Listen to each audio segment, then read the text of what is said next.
Hello everyone, आप सभी का गवर्नमेंट कॉलेज जालोर के इस यूट्यूब चैनल में स्वागत है। मैं Lalita Yadav, assistant professor geography, Veer Viramdev government PG college Jalore. आज की क्लास में हम वातावरण समायोजन के सिद्धांत के बारे में परिचर्चा करेंगे। इस सिद्धांत को प्रिंसिपल ऑफ एनवायरमेंटल एडजस्टमेंट के नाम से भी जाना जाता है। जैसा कि हमने पिछली क्लासों में चर्चा की कि मानव भूगोल के जो अध्ययन का केंद्र बिंदु है वो मानव है। मानव को केंद्र स्थान में रखकर जब धरातल के विभिन्न परिवर्तनशील स्वरूपों का अध्ययन एवं व्याख्या की जाती है तो ये हम मानव भूगोल के अंतर्गत करते हैं। अब यदि हम प्राकृतिक वातावरण या सांस्कृतिक वातावरण के विभिन्न तत्वों की बात करें, ये सभी तत्व जो है वो मानव की विभिन्न क्रियाओं को प्रभावित करते हैं। प्राकृतिक वातावरण के तत्वों को यदि हम देखें तो इनमें जैसे धरातल है, जलवायु है, मृदा है, ये सब मानव की विभिन्न क्रियाओं को प्रभावित करते हैं। इसी तरीके से सांस्कृतिक वातावरण के विभिन्न तत्व रहन सहन, खान पान, वेशभूषा, ये सब भी मानव की विभिन्न क्रियाओं पर प्रभाव डालते हैं। अब मानव जो है वो अपने बुद्धि, कौशल व तकनीकी ज्ञान के आधार पर इन कारकों के साथ अनुकूलन या अडेप्टेशन तथा अगर कठिन परिस्थितियों वाली स्थिति होती है तो उनमें वो जीवन निर्वाह के लिए इन कारकों में रूपांतरण या परिवर्तन या मॉडिफिकेशन करता है। इस तरीके से अनुकूलन तथा रूपांतरण दो महत्वपूर्ण प्रक्रियाएं हैं जो समायोजन के दौरान मानव करता है। तो सिंपली हम कह सकते हैं अनुकूलन तथा रूपांतरण की प्रक्रिया को ही वातावरण समायोजन के नाम से जाना जाता है। अर्थात मानव जिस प्रदेश में निवास करता है, जो मानव समूह उस प्रदेश में वो कुछ कारकों के साथ अनुकूलन करता है, उनको वह अपनाता है तथा कुछ कारकों में वह अपने बुद्धि, कौशल व तकनीकी के माध्यम से उनमें परिवर्तन करता है। तो अनुकूलन तथा रूपांतरण की इस प्रक्रिया को वातावरण समायोजन के नाम से जाना जाता है।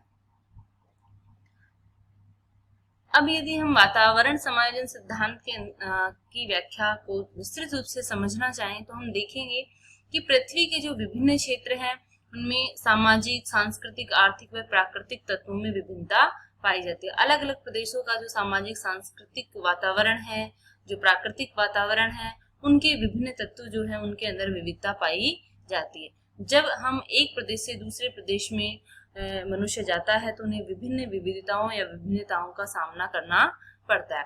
इस कारण उन्हें अपने जीवन निर्वाह हेतु वातावरण के साथ समायोजन करना पड़ता है।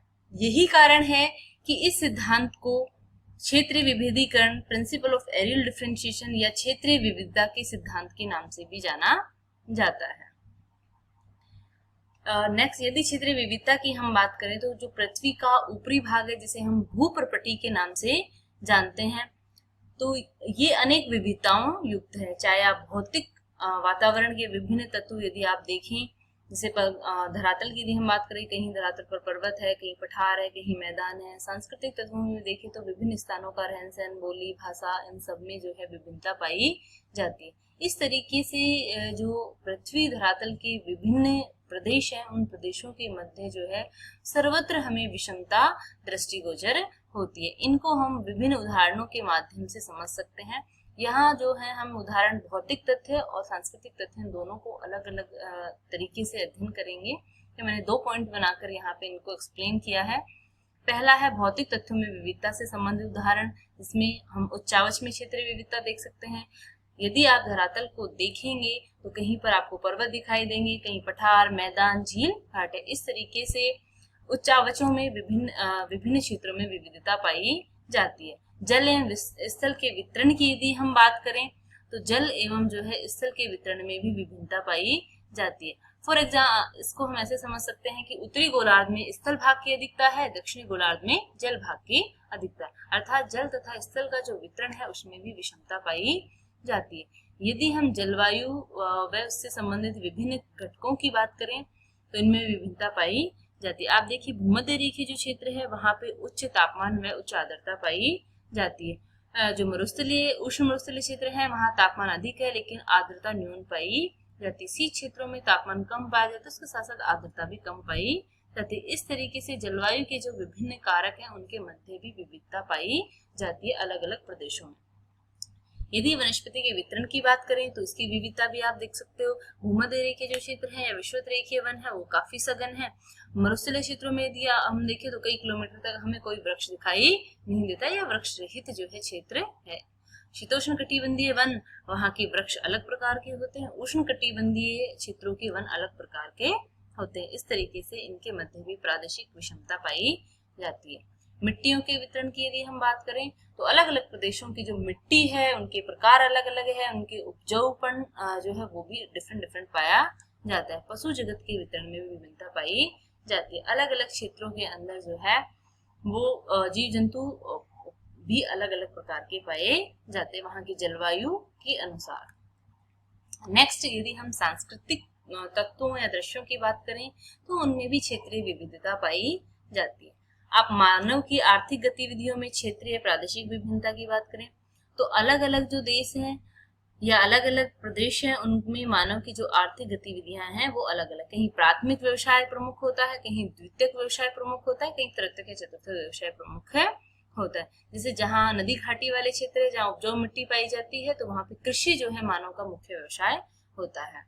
जहाँ पे खनन या खनिजों का अधिक निक्षेपण पाया जाता है, साथ ही साथ तकनीकी ज्ञान उच्च है, तो वहां पे जो है वो द्वितीयक व तृतीयक जो गतिविधियां वो अधिक होती है। नेक्स्ट देखिए मानव के सांस्कृतिक जीवन में विविधता।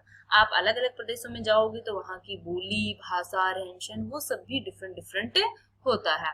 जनसंख्या के वितरण की यदि हम बात करें तो जनसंख्या के वितरण में भी काफी विषमता पाई जाती है।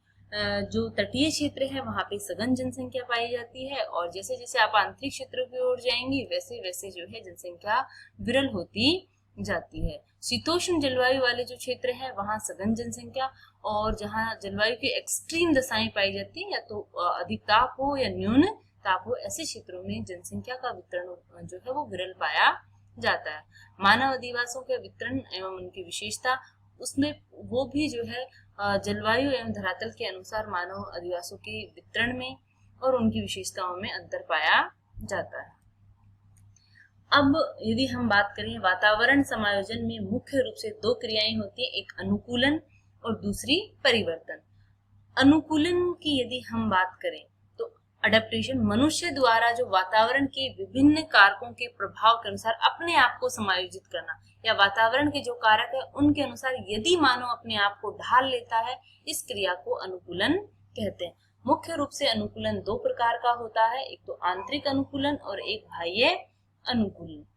यदि हम आंतरिक अनुकूलन की बात करें तो मनुष्य जिस वातावरण में रहता है यदि उस वातावरण के अनुसार वहाँ की जलवायु के अनुसार उसके शरीर में जो चेंजेज होते हैं, उनकी बोली, खान पान आदि में जो बदलाव हो रहा है वो आंतरिक अनुकूलन कहलाता है। एक उदाहरण से हम देख सकते हैं, यदि शीत या शीतोष्ण क्षेत्र का कोई निवासी उष्ण क्षेत्र में आकर निवास करने लगता है तो लंबे समय तक वहाँ की जलवायु के कारण, उच्च ताप है, उच्च आर्द्रता के कारण उसका जो रंग है वो श्वेत से जो है श्याम होने लगता है। तो इस तरीके का जो अनुकूलन है वो आंतरिक अनुकूलन कहलाता है। यदि हम बाह्य अनुकूलन की बात करें तो जो हमें बाहर से दिखाई देता है, जैसे मानव की जो मानव समूह है जब वो दूसरे प्रदेश में जाके निवास करता है तो वहां के अनुसार यदि वो अपनी वेशभूषा में परिवर्तन करता है तो वो वेशभूषा में किया हुआ परिवर्तन बाह्य अनुकूलन कहलाएगा। इसी तरीके से दूसरी जो वातावरण समायोजन की प्रक्रिया है जिसे परिवर्तन या रूपांतरण के नाम से जानते हैं, मॉडिफिकेशन कहते हैं। यदि प्राकृतिक वातावरण की कठोरता से बचने के लिए मनुष्य जो कृत्रिम उपाय करता है, अपने तकनीकी ज्ञान, अपनी बुद्धि के और कौशल के हिसाब से जब वो प्राकृतिक वातावरण के तत्वों में परिवर्तन करेगा तो उसे रूपांतरण कहते हैं। किसी भी वातावरण को अपने अनुकूल परिवर्तन कर लेना, किसी भी वातावरण के तत्वों को अपने अनुकूल परिवर्तन जब मानव करता है तो इस क्रिया को हम रूपांतरण कहते हैं। अब ये जो रूपांतरण है दोनों ही तरीके के वातावरण में होता है, प्राकृतिक वातावरण और सांस्कृतिक वातावरण, दोनों ही तरीके के वातावरण में किया जा सकता है। इस परिवर्तन को जो है रूपांतरण को हम एक उदाहरण से समझ सकते हैं। जैसे शीत प्रदेश का मनुष्य जब उष्ण प्रदेश में जाकर रहने लगता है तो वहां के वातावरण को अपने अनुसार परिवर्तित करने के लिए वो क्या कर सकता है, वो रेफ्रिजरेटर का प्रयोग कर सकता है, एसी रूमों का प्रयोग कर सकता है, ताकि तापमान कम हो जाए और उसके अनुसार वो अपना जीवन यापन कर सके, या जो जलवायु है, जो वातावरण है, उसकी कठोरता को कम कर सके। तो यह जो प्रक्रिया है, इसी प्रक्रिया को हम रूपांतरण के नाम से जानते हैं। ये जो रूपांतरण है ये भी दो प्रकार का होता है, एक प्राकृतिक वातावरण में रूपांतरण और दूसरा सांस्कृतिक वातावरण में रूपांतरण। यदि प्राकृतिक वातावरण के रूपांतरण की हम बात करें तो जैसे पहाड़ी ढालों पर मानव जाकर सीढ़ीदार खेत बनाकर यदि कृषि करता है, या फिर मिट्टी जो कम उपजाऊ मिट्टी है उसमें उर्वरक डालकर या खाद डालकर जब उसे अधिक उपजाऊ बना लेता है, तो इस तरीके का जो चेंजेस है वो किसमें क्या है, प्राकृतिक तत्वों में। तो ऐसे रूपांतरण को प्राकृतिक रूपांतरण के नाम से जाना जाता है। दूसरा है सांस्कृतिक रूपांतरण।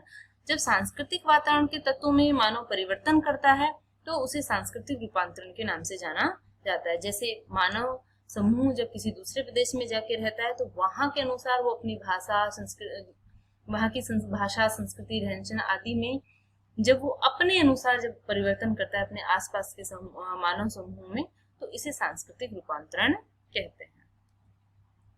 नेक्स्ट है वातावरण समायोजन का प्रादेशिक पक्ष। यदि हम वातावरण समायोजन की सार्वभौमिकता की बात करें तो ये सभी जगह समान नहीं है। इसमें जो विभिन्न प्रदेशों के अनुसार भिन्नता पाई जाती है, अर्थात इसमें स्थानिक विभिन्नता पाई जाती है। इस तरीके से हम कह सकते हैं कि वातावरण समायोजन में सार्वभौमिक समानता नहीं पाई जाती, बल्कि इसमें स्थानिक विभिन्नता पाई जाती है। इसे समायोजन का प्रादेशिक पक्ष कहते हैं। स्थानिक जो भिन्नता है, इसके जो बहुत सारे कारक हैं वो हो सकते हैं। इनके कारण धरातल है, जलवायु है आदि के अनुसार जो मानव की क्रियाशीलता है वो अलग अलग होती है।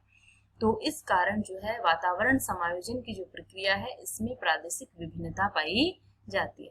फॉर एग्जाम्पल जो है शीत प्रदेश के लोग जो अपने वातावरण से समायोजन के लिए जो अनुकूलन और जो रूपांतरण की प्रक्रिया करते हैं वो अलग होगी। उष्ण प्रदेश के जो निवासी हैं वो वातावरण समायोजन के लिए जो अनुकूलन और रूपांतरण की प्रक्रिया करते हैं वो अलग होती है। जैसे शीत प्रदेश के लोग सर्दी से बचने के लिए खाल एवं समूह, यहाँ समूह नहीं है, ये समूर है, ये वस्त्र पहनते हैं, बर्फ से अपने जो है वो मकान बनाते हैं और ऐसी व्यवस्था की जाती है ताकि मकान अंदर से गर्म रहे। दूसरी तरफ यदि हम भूमध्य रेखीय क्षेत्र के लोगों की बात करें तो वो अर्धनग्न अवस्था में रहते हैं क्योंकि वहां तापमान ज्यादा रहता है। इसी तरीके से जो है विश्व के विभिन्न जो प्रदेश है उनमें जो वातावरण समायोजन की प्रक्रिया है उसमें जो है वो प्रादेशिक विभिन्नता मिलती है। इस तरीके से वातावरण समायोजन के सिद्धांत के माध्यम से हमने जानने की कोशिश की है कि प्रत्येक मानव समूह या मानव अपने जो वातावरण है उसके अनुसार अनुकूलन एवं रूपांतरण की प्रक्रिया करता है। कुछ तो वो वहाँ के प्राकृतिक या सांस्कृतिक तत्वों के अनुसार अपने आप को ढाल लेता है जिसे हम अनुकूलन कहते हैं, और कुछ वो प्राकृतिक या सांस्कृतिक तत्वों में परिवर्तन करने की कोशिश करता है। तो सम्मिलित रूप से अनुकूलन और रूपांतरण की जो प्रक्रिया है वो वातावरण समायोजन कहलाती है। और ये वातावरण समायोजन की जो प्रक्रिया है ये भी सर्वत्र समान नहीं होती, इसमें प्रादेशिक विभिन्नता पाई जाती है। धन्यवाद।